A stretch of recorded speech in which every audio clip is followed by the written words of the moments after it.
ሰዎች ሊያስወግዱት ከሚፈልጉትና ከሚያስቸግራቸው የስሜት አይነት ውስጥ ቀዳሚው ንዴት ነው። ሰዎች ለመቆጣጠር እጅግ የሚከብዳቸው ስሜት ንዴት ነው። ራስን እንደ ትክክል የመውሰድና ያንን የማስጠበቅ ፍላጎት ከውስጥ ስለሚመነጭ ቁጥጥሩን ከባድ ያደርገዋል። ከብስጭት በተቃራኒ ንዴት ከፍተኛ ኃይል የሚያመነጭ ጉልበትን የሚመጥ ስሜት ነው። ከዚህ በመነሳትም ይመስላል በርካቶች የንዴት ስሜት መውጣትና መለቀቅ እንጂ ወይም መቀዝቀዝ የለበትም ብለው የሚከራከሩት። ከዚህ በተቃራኒው ደግሞ ንዴት ሙሉ በሙሉ በቁጥጥር ስር መዋል የሚችል ስሜት እንደሆነ የሚያስቡም አሉ። ነገር ግን የምርምር ውጤቶችን በአግባቡ ስንመረምር እነዚህ መላምቶች በሙሉ የንዴትን ፍጥረት በአግባቡ ያልተገነዘቡ መሆናቸውን እንገነዘባለን። የንዴት ሐሳቦችን የሚያስጀምረው ባቡር ራሱ ንዴትን ለመበተንም ቁልፉን የያዘ ይመስላል። ለምን እንደተናደድን ብዙ ጊዜ ወስደን ባሰብን ቁጥር ንዴታችን እየበረታ እንዲሄድ ነዳጅ እያቃበልን እንሄዳለን። ለመናደዳችን ጥሩ ምክንያቶችን እያዘጋጀን እናቀርባለን። ምክንያቶችን መጨማመር ንዴቱን ሲያጦዘው፣ ነገሮችን በሌላ መንገድ ለማየት መሞከር ደግሞ ንዴቱን ያቀዘቅዘዋል። የንዴቱን ምንጭ ሐሳብ በሌላ መልኩ ለማየት መሞከር እጅግ አዋጭና ውጤታማ ንዴትን በቁጥጥር ስር የመዋያ መንገድ ነው።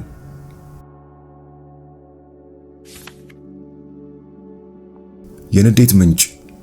የንዴት ዋነኛው ምንጭ ህልውናችን አደጋ ላይ እንደወደቀ ሲሰማን ነው። የህልውና አደጋ ውስጥ መግባት እንደምንገምተው በአካላዊ ጥቃት ብቻ የሚገለጽ ሳይሆን በክብራችን ላይ የተቃጣ ጥቃት፣ ባልተገባ መንገድ መስተናገድ፣ መሰደብ፣ መዋረድ ወይም ፍትህ ማጣት ሊሆኑ ይችላሉ። እነዚህ የስሜት ነጸብራቆች ሰውነታችንን ለንዴትና ተከትሎ ለሚመጣው ነገር እንዲነሳሳ ምክንያት ይሆናሉ። በአንድ በኩል ሰውነታችን ካቴኮላማይንስ በማመንጨት ሰውነታችን ለደቂቃዎች በሙሉ ኃይሉ መፋለም የሚችልበትን ኃይል እንዲሰበስብ ሲያስችለው፣ በሌላ መልኩ ደግሞ አሚግዳላ በሚሰጠው ትዕዛዝ ረዘም ላለ የንዴት ሂደት ሰውነታችን ዝግጁ እንዲሆን ትዕዛዝ ይመነጫል። እንደ ምሳሌም ስራ ቦታ ተናዶ ወደ ቤቱ የሄደ ሰው ሌላ ጊዜ በማያናደው የልጆቹ ድምጽ ጮክ ማለት ወይም ሌላ ቀላል ነገር በቶሎ የንዴት ሰርኪዩቱን ሊያስጀምረው ይችላል። አንድ ጥናትም ይህ ትክክል መሆኑን ያሳየ ይመስላል። ምርምሩ አንዲት ሴትና አንዲት ወንድ በመጀመሪያ የሚያናድድ ፊልም እንዲያዩ ተደረጉ። በኋላ ላይ ለሥራ ቅጥር ለመጡ ሰዎች ነጥብ እንዲሰጡ ተጋበዙ። ልትገምቱት እንደምትችሉት ሁለቱ በፊልሙ የተናደዱ ሰዎች ለቀጣሪዎቻቸው የሰጧቸው ነጥብ ከጨዋታ ውጭ የሚያደርግ ዝቅተኛ ነጥብ ነበር።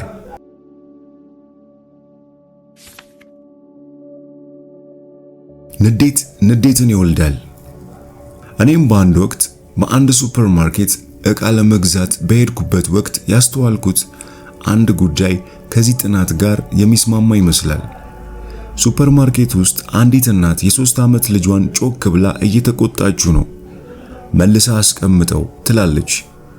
ልጅ ግን እኮ እፈልገዋለሁ በማለት ይመልሳል። የሴትየዋ ድምጽ ይበልጥ ጨምሮ አስቀምጠው አለች በድጋሚ። በዚህ ቅጽበት ልጁ አጠገቡ የነበረውን ጠርሙስ አንስቶ መሬት ላይ ከሰከሰው። እናትየዋ ንዴቷ አናቷ ላይ ወጥቶ ልጁ የያዘውን ዕቃ ነጥቃ አጠገባቸው ወዳለ መደርደሪያ ወርውራ ልጁን ወገቡን ይዛ እየጎተተችው ከሱፐርማርኬቱ ለመውጣት ሄደች። ልጁ በኃይል እየተወራጨና እየጮኸ እግሩ መሬት ለመሬት እየተጎተተ ልቀቂኝ እያለ ያለቅስ ነበር። ተመራማሪዎች እንደሚሉት ልክ እንደ ሴትየዋ ሰውነታችን ለንዴት ዝግጁ ሆኖ እየጠበቀ አንዲት ቀላል ነገር ስትከሰት ተካብዶና ጎልቶ ይወጣል። ንዴት እየተቀጣጠለ የሚሄድበት መንገድ ተቀጣጣይነት ያለውና አንዱ ቀጣዩን እየጫረው ቀስ በቀስ እያደገ የሚሄድ ነው።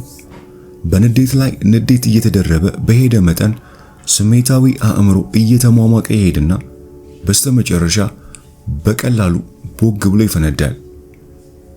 እዚህ ደረጃ ላይ ከደረሱ በኋላ ሰዎች ይቅርታ የማያደርጉ፣ ምክንያት የማይገባቸው እንዲሁም የሚከሰተው ነገር ግድ የማይሰጣቸው ይሆናሉ።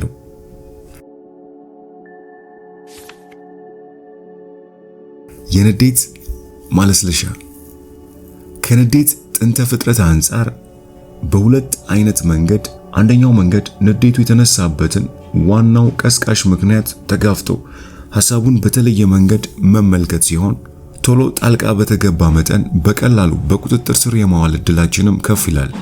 በእርግጥም ንዴቱ ትጉ ብሎ ገደብ ከማለፉ በፊት ጣልቃ በመግባት እንዳይቀጣጠል ማድረግ ይቻላል። ሁለተኛው መንገድ ንዴቱ ወደ በቀል ደረጃ ከመሸጋገሩ በፊት ትኩረትን በሌላ ነገር ላይ ማድረግ የንዴቱን ሞገዱን ለማስቀየስ ያግዛል። ተመራማሪዎች በጥናታቸው ወቅት ይህን ዘዴ ተጠቅመውበት ሰርቶላቸዋል። ነገር ግን ይህ የንዴት ማለስለሻ ዘዴ የሚሰራው የንዴት መጠኑ ከፍተኛ የሚባለው ደረጃ ላይ ከመድረሱ በፊት ከተሞከረ ነው።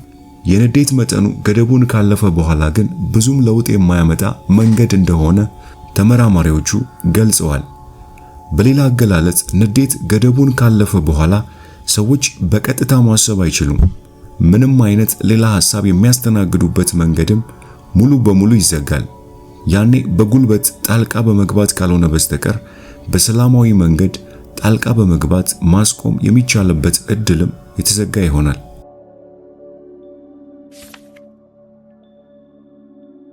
ከንዴት ቶሎ መቀዝቀዝ። አንዴ የ13 ዓመት ታዳጊ እያለሁ በመናደድ የተነሳ መቼም ወደ ቤት እንደማልመለስ ዝቼ ከቤት ወጣሁ። ከዚያም ረጅም መንገድ በእግሬ ሄድኩኝ።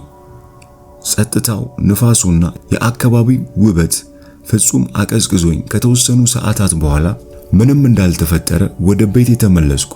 ከዚያን ጊዜ በኋላ በመናደድበት ጊዜ የምችል ከሆነ ረዘም ያለ የእግር ጉዞ በማድረግ ራሴን የምፈውሰው።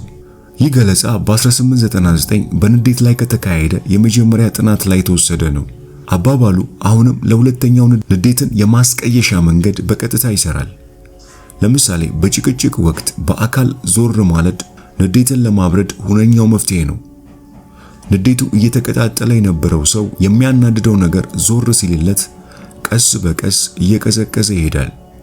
ሌላኛው ንዴትን የማስቀየሻ መንገድ ብዙ ሰዎች እንደሚጠቀሙበት ለተመራማሪዎች የተናገሩትና በእርግጥም ውጤታማ ሆኖ የተገኘው በንዴት ወቅት ለብቻ መሆን ነው።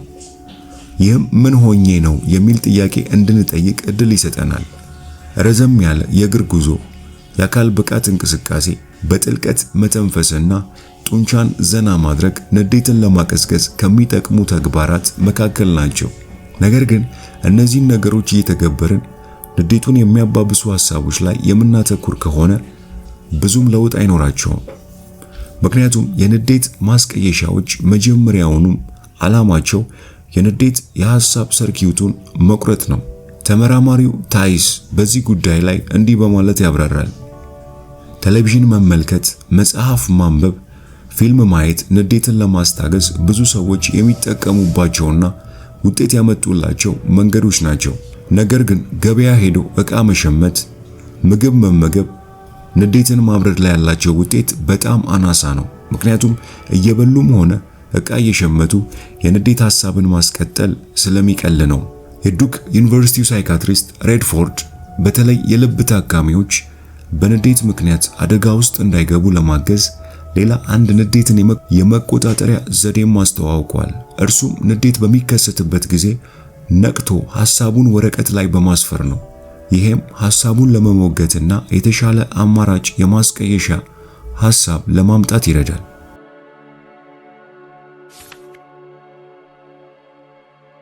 ንዴትን የማስተንፈስ ፋላሲ። ንዴትን ማስተንፈስ አንዳንዴ ንዴትን ለማቀዝቀዝ ጥቅም ላይ ሲውል ይስተዋላል። መላምቱ የተሻለ ነገር ያመጣል በሚል ነው። ከ1950ዎቹ ጀምሮ ሳይኮሎጂስቶች ማስተንፈስ ለንዴት ማብረጃ ይጠቅም እንደሆነ ያካሄዷቸው ጥናቶች ያረጋገጡት ጊዜያዊ መፍትሄ የሰጠ ቢመስልም ጠቃሚ መንገድ እንዳልሆነ ነው። ምናልባት አንዳንድ አጋጣሚዎች ሊኖሩ ይችላሉ። እሱም የሚመለከተውን ሰው አግኝቶ ማናገር ጭንቀትን ሊያቀል ይችላል። በጠቅላላው ግን ንዴትን ማስተንፈስ ጥቅም ላይ ሊውል ከሚችሉ መንገዶች ሁሉ ቀሽሙ ነው። ሰዎች ንዴታቸውን ባበሳጫቸው ሰው ላይ በመጮህ ለማስተንፈስ ሲሞክሩ የሚያጋጥማቸው የንዴቱን ዕድሜ ማራዘም ነው። ቲቤታዊው አስተማሪ በአንድ ወቅት ንዴትን እንዴት መቆጣጠር እንደሚቻል ተጠይቆ ሲመልስ ንዴትን አትዋጠው፣ ግን አትከተለው። የዛሬውን የመጽሐፍ ቅምሻ ከዳንኤል ጎልድማን ኢሞሽናል ኢንተለጀንስ ወይም ስሜትን በብልሃት መምራት ከሚለው መጽሐፍ የተወሰደ ነበር። ይህንን መጽሐፍ ሙሉውን የምትፈልጉ ካላችሁ ከታች ባለው የቴሌግራም ሊንክ አድራሻ ልጽፉልን ትችላላችሁ።